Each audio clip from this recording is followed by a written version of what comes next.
Their civilization is a beautiful, enormous vase. But the narrative is currently empty. The final act of the Harappan story is the most brutal. They reached their peak around 1900 BCE.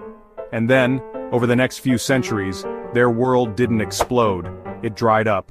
This leads us to the three catastrophic theories of their sudden demise.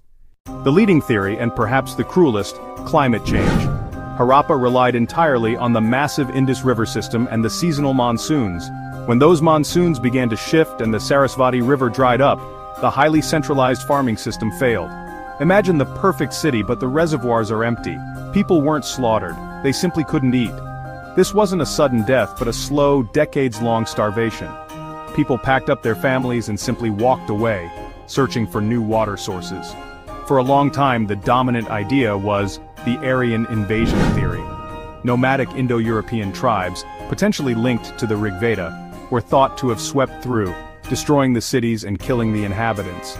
This theory gave the collapse a great Hollywood villain, but historians have largely cut the fluff and rejected it. Yes, we found some skeletons scattered in Mohenjo-daro, suggesting sudden violence. But it wasn't a systematic military invasion, it was likely banditry and chaos during the widespread famine. The most accepted idea is internal migration and decentralization. The people didn't die out, they redispersed. The complex society of the great cities dissolved, and the population shifted south and east, integrating with existing cultures. The Harappan culture didn't vanish, it simply fragmented. The perfect city gave way to sustainable village life. The standardized bricks and grand baths were abandoned because the high-tech, centralized organization that built them was no longer possible in a desert environment.